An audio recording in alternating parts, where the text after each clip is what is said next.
Bonjour à tous la famille, c'est Franky Foot, j'espère que vous allez bien. On se retrouve aujourd'hui pour une nouvelle vidéo où on va parler un peu des dernières actus de l'Olympique de Marseille. On va parler de la conférence de presse de Longoria qui a eu lieu, on va faire un petit bilan vite fait sans trop s'attarder non plus dessus. On va parler aussi du sponsor Cazoo, c'est compliqué.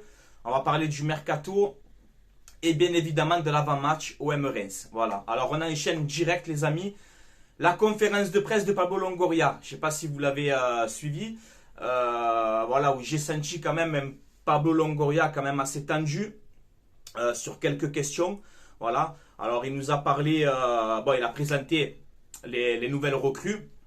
Voilà, tu as eu Klose, tu as eu Tavares, Blanco et le quatrième, Luis Suarez.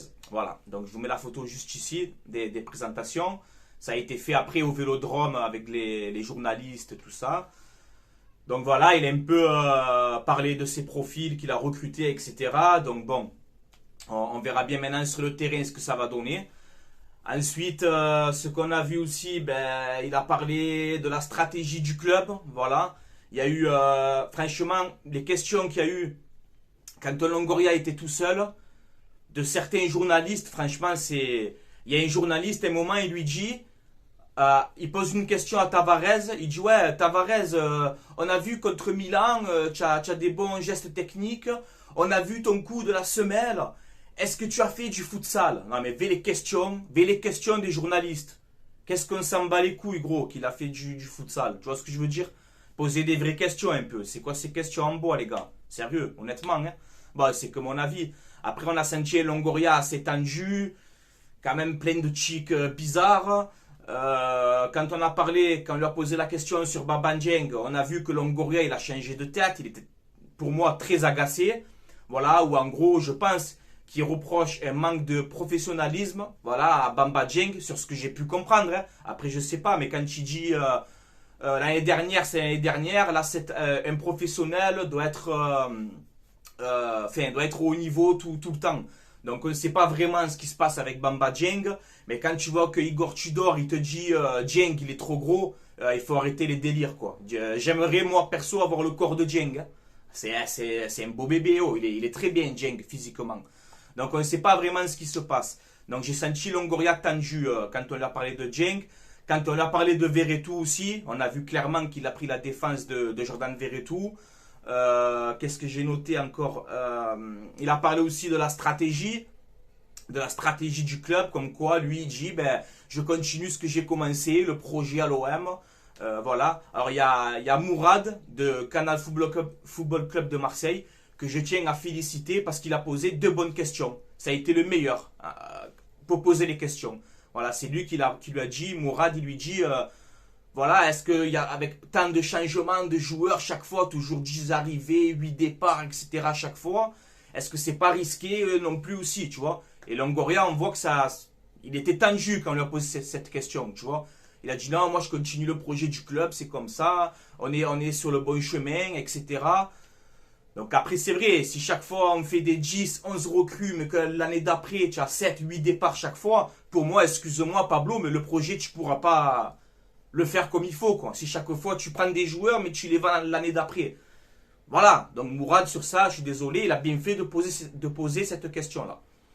Donc voilà pour cette conférence de presse, de toute façon elle y est sur YouTube, vous pouvez aller la voir. Mais j'ai senti Longoria pas serein et assez agacé quand même. Voilà, j'ai l'impression que quand tu lui tiens tête ou quand tu sens qu'il a tort, il est déstabilisé vite. Voilà, c'est mon avis que j'ai ressenti. Ensuite, on va enchaîner le sponsor Cazoo, les gars.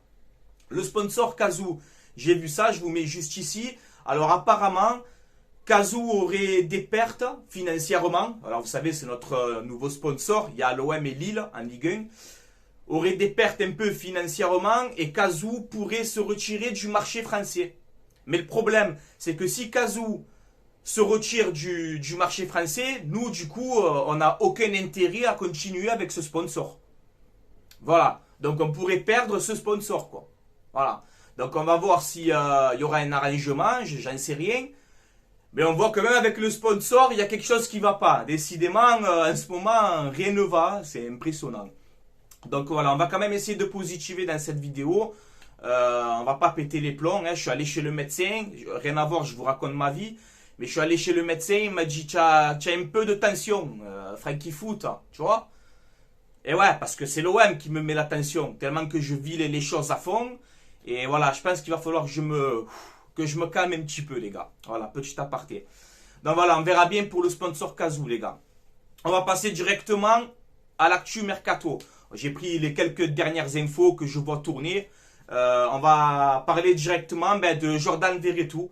Voilà, Jordan Verretou qui va s'engager à l'OM. Il passe la visite médicale ce matin. Donc au début, on nous dit c'est un prêt avec option d'achat obligatoire. Là, on nous sort finalement, c'est un achat sec. 11 millions d'euros plus 4 millions de bonus. Donc un total environ de 15 millions au final. Ça fait, je trouve, quand même cher, personnellement. Voilà. Je pense que ça fait quand même cher pour Jordan Verretou. Même si ça reste un bon joueur de ballon. De partout où il est passé, il a été performant. Que ce soit à la Fiorentina, que ce soit à la Roma, que ce soit à Saint-Etienne, que ce soit à Nantes, à Aston Villa. C'est quelqu'un quand même qui a un CV et sportivement, ça reste un bon joueur de ballon. Après, je vais vite parler, les gars, sur l'affaire Verretou, là, ce qu'on va tourner en ce moment. L'histoire de son beau-père, etc. Pour les trucs de pédophilie, tout ça. Moi, je vous dis la vérité, les gars, sincèrement, je suis quand même mal à l'aise pour parler de ce sujet. Voilà, je préfère être honnête avec vous. Ça me met mal à l'aise. Je n'arrive pas à parler de ça. C'est quelque chose que voilà, ça me fait mal de parler de ça. Tu vois, je suis père de 2 enfants. Tu as compris? Voilà, moi, tu fais un attouchement sur mon fils ou sur ma fille. Tu peux partir à New York, je te retrouverai. Tu vois? Donc, on ne sait pas vraiment ce qui se passe dans cette affaire-là. Je pense qu'il y a des juges, il y a tout ce qu'il faut pour ça. Moi, je suis qu'un simple youtubeur de l'OM, les gars. Je débriefe les matchs, j'analyse les choses. Et tout ce qui est extra sportif comme ça, j'essaye de pas trop rentrer dedans. Et parce que je vous le dis encore une fois, moi, je suis mal à l'aise de parler de ça. C'est quelque chose que ça me... Voilà, je suis pas à l'aise de parler de ça. Tout ce qui est pédophilie et tout, moi, ça me dégoûte. Ça me dégoûte et j'ai envie de vomir. Voilà. Donc... on va laisser les choses faire. Il y a son avocat à Verretou qui a parlé, etc. Enfin, comme quoi Verretou, il aurait payé l'avocat, je sais pas quoi, pour son beau-père. Les gars, moi, tout ce qui est truc comme ça, je vous dis la vérité, je parle pas de ça. J'ai pas envie de rentrer dans ce sujet-là. Ça ne me concerne pas. Je suis pas juge. C'est pas à moi de décider de ça. Mais tout ce que je peux vous dire, c'est que contre toutes ces histoires de pédophilie, ça me dégoûte. Voilà. Vous êtes écœurant, vous êtes dégoûtant et je vous hais. Voilà. Comme ça, la parenthèse, elle est fermée. On enchaîne direct. Alexis Sanchez. Alexis Sanchez, donc on a vu qu'apparemment, il aurait eu son départ, son départ serait acté à l'Inter de Milan. C'est quasiment bouclé, si je ne dis pas de conneries. Et on parle donc d'un contrat de 2 ans à l'Olympique de Marseille avec un salaire, je crois, de 2,5 millions ou 3 millions, je ne sais plus. Donc voilà, Alexis Sanchez serait proche de l'OM, mais j'ai peur que ça nous fait aussi une Mertens, donc je ne me chauffe pas. On verra bien pour Alexis Sanchez. Si je peux dire mon avis sur ce joueur, au début, c'est vrai que voilà, je ne le voulais pas pour l'âge, etc. Et c'est vrai que ces dernières années, Alexis Sanchez, c'est quand même sur la pente descendante, les gars. Il faut dire la vérité, il ne faut pas se le cacher. C'est plus l'Alexis Sanchez de Arsenal. Tu vois ce que je veux te dire. Mais après, quand on regarde l'équipe actuelle, il n'y a pas beaucoup de joueurs qui ont joué la Ligue des Champions à l'OM. Donc sur ça, Alexis Sanchez, sur son expérience européenne, peut nous apporter. Et quand je vois le niveau actuel de l'attaque de l'Olympique de Marseille, Sanchez, il a tous les jours sa place. Voilà. C'est quelqu'un qui travaille, c'est un bosseur. Sur ça, il y a tout ce qui est mentalité, physique, mentale, etc. Sanchez, sur ça, il n'y a rien à dire. Tu n'entends pas parler de lui. C'est pas un mec qui fait la merde dans le vestiaire. C'est quelqu'un de travailleur, de bosseur, de professionnel. Sur ça, il n'y a rien à dire. Après, sur le terrain, on verra bien. Donc, on verra pour Alexis Sanchez.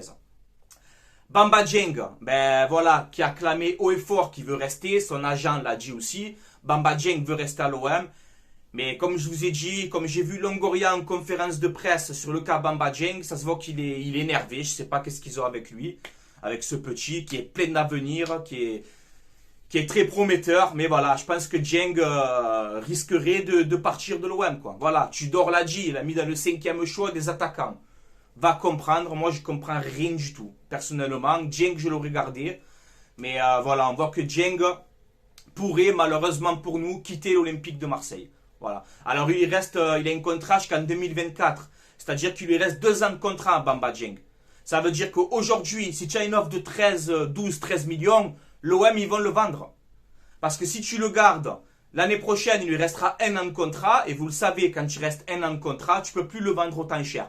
Donc je pense que c'est pour ça qu'ils font tout ce cas-là avec Bamba Dieng, pour le faire partir maintenant pour récolter le plus d'argent. Pour ne pas prendre de risques. Voilà, c'est juste ça en vérité. Me sortez pas, Dieng, il est gros. Il faut arrêter avec cette communication en bois, monsieur Igor Tudor. Dieng, il est pas gros du tout. Voilà. Ou alors, je te prête mes lunettes, frangin. Et mets-toi les lunettes, gros. Dieng, il est pas gros. Voilà. Ça, c'est encore de la com bidon. Mais à moi, tu me la fais pas à l'envers. Voilà. Je te le dis d'entrée. Ensuite, Conrad de la Fuente, sur le départ, lui, c'est pareil. On n'a pas vu son potentiel. C'est un joueur plein de talent, plein d'avenir. Il a eu une blessure la saison dernière, malheureusement.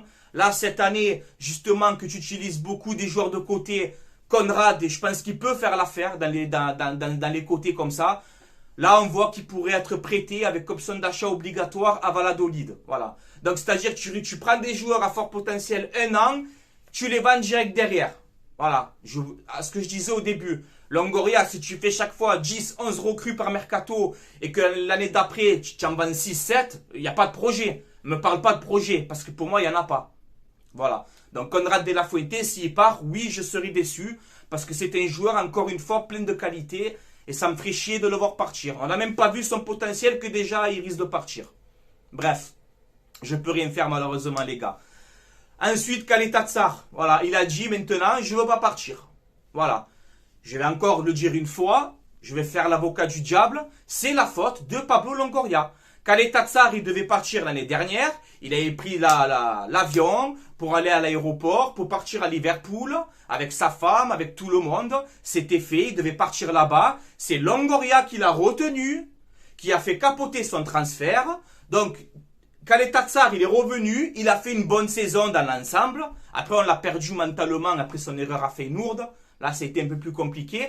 Mais dans l'ensemble, après Kaleta Tsar, il a fait quand même une bonne saison. On a eu des défenseurs beaucoup plus pires que lui dans le passé. Et là, maintenant, qu'il lui reste 1 an de contrat, ben maintenant, il a envie de t'emmerder, Pablo. Il a envie de t'emmerder, le mec. Il te dit maintenant, tu sais quoi, je vais rester. Et je vais prendre mes pépettes. Donc, sur ça, tu vois, même si je suis contre ça, mais je ne peux pas donner tort non plus à Kaleta Tsar. Voilà, c'est mon avis. Je sais que pas tout le monde va être d'accord avec ça, mais voyez plus loin. L'erreur à la base, encore une fois, vient de Longoria. Fallait le vendre l'année dernière. Il était prêt à partir. Tu l'aurais vendu, tu aurais pris un autre joueur à sa place en défenseur central et on aurait gagné peut-être 20 millions d'euros. Là, aujourd'hui, tu es niqué. Parce que tu as voulu le garder, le convaincre. Maintenant, ben, c'est tout pour toi. Tu te tais. Voilà. Alors, il risque d'avoir un bras de fer. Ça risque d'être un petit feuilleton. Le cas Kaleta Tsar. Mais moi, je le comprends aussi. Tu l'as fait marron l'année dernière, et bien il veut te faire marron cette année. Voilà, ben c'est comme ça, c'est le football. Voilà. Donc, on verra bien Kaleta Tsar. S'il part, tant mieux. Si on peut avoir 10 millions maintenant, bien sûr, je serai content. Plutôt qu'il parte libre l'année prochaine. Mais Kaleta Tsar, tu lui as fait à l'envers, il veut te faire pareil. Voilà, ben c'est comme ça. C'est le football, c'est comme ça. Ensuite, on a Bakambu. Qu'on place Dieng derrière lui dans la hiérarchie quand même. Bakambu qui te dit, voilà, moi je veux rester. Je veux jouer la Ligue des Champions avec l'Olympique de Marseille. Je ne veux pas aller au Celta Vigo et jouer le bas de tableau. Donc Bakambu veut rester à l'OM. Voilà. Et je pense que Tudor, ça va pas le déranger. Alors après Bakambu, tu me fais rire. Hein. Je veux rester à l'OM, jouer la Ligue des Champions. Tu parles à 400 ou 450 000 euros par mois. Bien sûr que tu as envie de rester à l'OM. Hein. Tu me la fais pas à l'envers à moi. Voilà.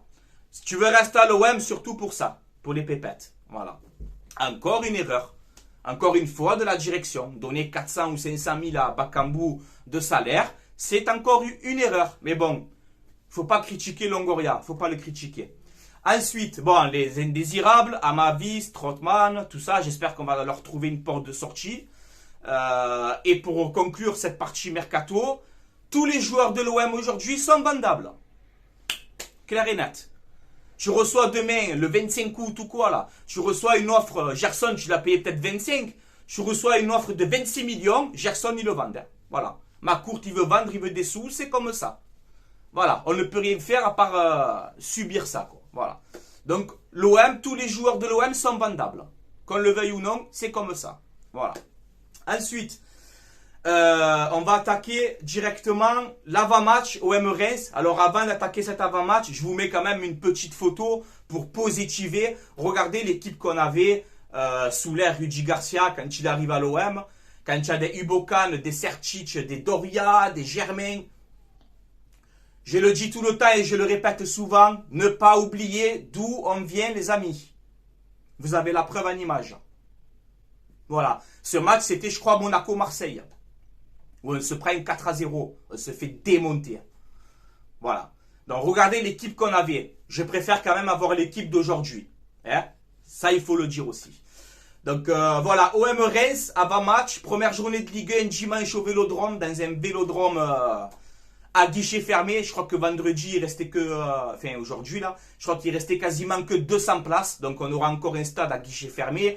Une ambiance de folie. Première journée de Ligue 1.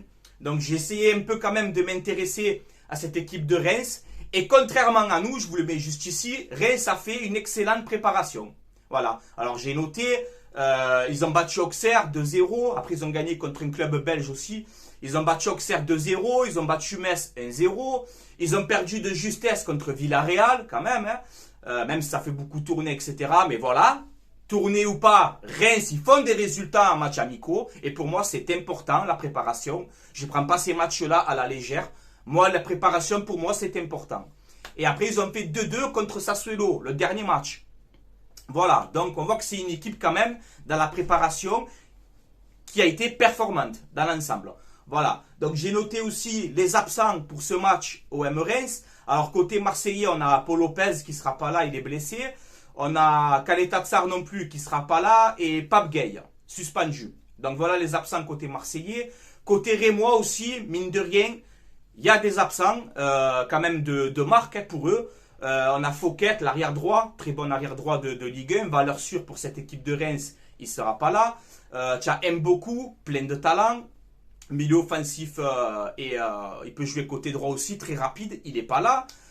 J'ai noté aussi Kika Juste, le milieu de terrain suédois, très très fort. Il n'est pas là non plus. Tu as aussi Ekichike, que c'était un élément important à Reims. Aujourd'hui, il est au PSG. Après, on a qui? On a Buzy, je crois, un truc comme ça. Donc, ils ont quand même quelques absents, les Rémois. Ça peut être bien pour nous. Voilà. Alors, je vous ai mis la compo qui devrait normalement avoir contre Reims, même s'il y a des choix, je ne suis pas d'accord et on va en parler, alors je vous la mets juste ici. Donc moi je pense qu'on partirait sur ça à 1 ou 2 joueurs près, mais je pense qu'on partirait sur ça. C'est ce qu'on a vu contre Milan à peu près, donc je pense que... Bon, après comme il change beaucoup, peut-être que voilà. Mais moi je pense que ça sera une équipe comme ça, mais on va en parler. Il y aura Blanco dans les buts, donc on a un 3-4-3, un 3-4-3 ou 3-4-2-1. Tu le prends un peu comme tu veux. Même si je ne suis pas d'accord encore une fois avec ce dispo. Et je vais vous expliquer pourquoi. Donc Blanco dans les buts. Mbamba, Gigot. Et moi j'aurais mis perso Isaac Touré. Même si je pense qu'il y a de fortes chances qu'ils mettent Balerdi. Ce qui me fait très très peur d'ailleurs. Mais moi je ferais Bamba, Gigot, Isaac Touré. Les ailiers, Klaus, Tavares. Le logique. Pas de Kolasinac, Igor Tudor. S'il te plaît. Tu mets Tavares. Merci. Un milieu à deux. Guendouzi, Rongier. Voilà, même si Verretou ça se fait, je pense qu'il va démarrer sur le banc pour la première journée, c'est fort possible.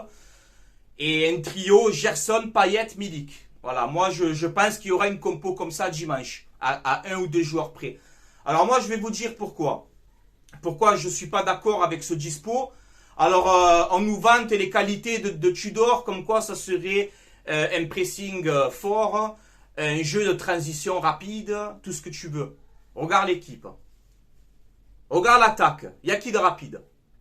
Gerson, il est rapide? Non. Gerson, c'est un mec pour la possession. C'est pas pour la transition rapide. Payet, c'est la même chose. Il peut te faire 2-3 passes de fou, trouver des brèches, mais c'est pas un joueur rapide. Milik, ce n'est pas un joueur rapide. Comment tu veux faire de la transition rapide quand tu nous fais des compos comme ça? Allez, dites-moi, expliquez-moi. Je fais pas un pro du ballon, hein, pas du tout. Hein. Expliquez-moi comment tu veux faire un pressing constant avec cette équipe. Payet, je crois qu'il va presser 90 minutes. Gerson, je crois qu'il va presser 90 minutes. Milik, je crois qu'il va presser 90 minutes. Non, les amis. Ils vont le faire un match ou deux. Le match d'après, ils vont être éclatés physiquement. Donc, ce que tu veux mettre en place, pour moi, Igor Tudor, avec cette compo-là, tu ne pourras pas le faire. À part Tavares et Klose, mais qui vont cracher comme des chiens parce qu'il faut qu'ils attaquent et qu'ils défendent. Physiquement, c'est compliqué le poste de latéral comme ça dans tout le couloir. Il faut assumer physiquement aussi, les gars. Donc voilà. Et ce milieu à deux, Rongier, Guendouzi, on se fait vite, pour moi, ce que j'ai vu, hein, on se fait vite transpercer. Alors peut-être que contre Reims, Brest, ça risque de passer. Mais contre Lyon, Paris, Ligue des Champions, se fait ouvrir en deux. Je le répète encore une fois.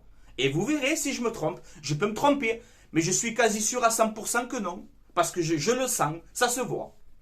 C'est déséquilibré. Voilà. Alors si tu veux faire de la transition rapide, avec de la vitesse, un jeu vite vers l'avant, comme tu nous dis si bien Igor Tudor et Longoria, vous nous dites si bien ça, ben pourquoi tu mets pas Cenk, pourquoi tu mets pas Ender, tu vois? Pourquoi tu mets pas Conrad? Là, tu auras de la percussion et de la vitesse et un jeu rapide. Mais tu peux pas avoir un jeu rapide dans les passes et tout si tu mets des Gerson, des Payet et des Milik. Tu pourras pas comme ça. Moi, je ferais plutôt, par exemple, si tu veux jouer à 3 derrière, moi, je ferais un 3-5-2 avec un Payet en 10, avec, par exemple, un Cenk, Milik devant. Tu vois, comme ça, Milik, il a quelqu'un de rapide à côté de lui. Un Klose, Tavares sur les côtés. Un Rongier, Gerson ou un Rongier, Guendouzi au milieu de terrain. Ça serait pour moi plus équilibré, je pense. Voilà. C'est mon avis, les gars. C'est mon avis. Donc, voilà. On a fait un petit peu le tour. Malgré tout, j'espère que l'Olympique de Marseille va s'imposer. Voilà. J'espère qu'on va gagner ce premier match. Parce que j'ai peur que si on ne fasse pas de résultat contre Reims, même à la première journée de Ligue 1, même que c'est le début, il risque d'avoir une petite bronca. Moi, je vous le dis. Voilà. Je pense que c'est possible. Voilà. On veut un match de qualité. On veut voir du jeu. On veut voir la patte Tudor. Quand Longoria en conférence de presse, il te dit faut pas juger Tudor en septembre ni en octobre. Ouais, mais tu veux qu'on le juge quand en décembre? Et non, on va juger au début aussi. Hein. Tu as voulu changer de coach, tu as voulu changer de stratégie, tu as voulu changer de système de jeu. Il faut assumer aussi, Pablo. Il faut assumer, frérot. Il faut assumer. Voilà. Donc les supporters, ils veulent voir du jeu. On veut voir la patte Tudor. On a envie de voir des joueurs concernés. On a envie de voir un entraîneur qui arrête un peu de faire le militaire aussi tous les 5 minutes pour rien. On a envie de voir que tout le monde tire dans le même sens parce que la saison, elle démarre dimanche. Et j'ai envie qu'on soit prêt. Moi qui est Macourt, qui est Tudor, qui est Longoria, qui est Ubokan, qui est Doria, je suis supporter de l'OM, moi. Qui est n'importe qui à la tête. Moi, je veux que l'OM il gagne dimanche. Je suis pas comme certaines personnes que j'ai vues même sur Twitter et tout à dire j'espère que l'OM il va se faire éclater contre Reims pour que ça pète. Non, moi je suis pas comme ça. Même si vous savez que je suis tendu un peu avec Longoria et tout parce qu'il fait beaucoup d'erreurs et personne ne voit rien. Mais quand même, au coup d'envoi d'un match, moi je veux que mon club il gagne. Je veux que mon équipe elle gagne, moi. Voilà. Donc au moins la mise au point elle est faite. J'espère que l'OM va gagner contre Reims. Voilà. On est supporters de l'OM, les gars. Faut pas souhaiter les défaites, hein. Faut arrêter avec ça, hein. Si tu es supporter de l'OM et que tu souhaites que l'OM y perde, mais va supporter un autre club, hein. Franchement, hein. Moi j'aime pas les supporters comme ça qui souhaitent les défaites, hein. Moi j'aime pas ça du tout, hein. Enfin, c'est pas dans ma mentalité. Moi quand l'OM y joue, je veux que l'OM y gagne. Clair et net. Voilà. Donc on verra bien les gars. Avant de terminer la vidéo, je vous mets mon partenariat mayogo.com. Voilà, site mayogo.com. Je vous mets aussi, il y a une offre exceptionnelle jusqu'au 10 septembre. Donc profitez-en. 2 maillots achetés, un maillot offert. 4 maillots achetés, 2 maillots offerts. Et je crois que c'est 6 maillots achetés, 3 maillots offerts. Uniquement sous la nouvelle gamme 2022-2023. C'est-à-dire que sur les maillots 2022-2023. Pas les survêtements, etc. les gars. D'accord? Donc voilà. Vous mettez le code promo Francky. Francky. Et vous aurez moins de 10% de réduction. Voilà. Donc les maillots sont à 26 euros à peu près. C'est pas les vrais, c'est des réplicas, mais voilà, ils sont bien faits, regardez. Hein. Moi, franchement, pour 26 euros, je trouve que c'est quand même de la qualité. C'est pas cher, voilà, donc n'hésitez pas, la famille. Voilà. Allez, je vous laisse là, c'était Franky Foot.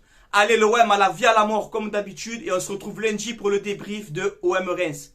Ciao, ciao, la famille, allez, l'OM. À la vie à la mort, les gars. Ciao, ciao.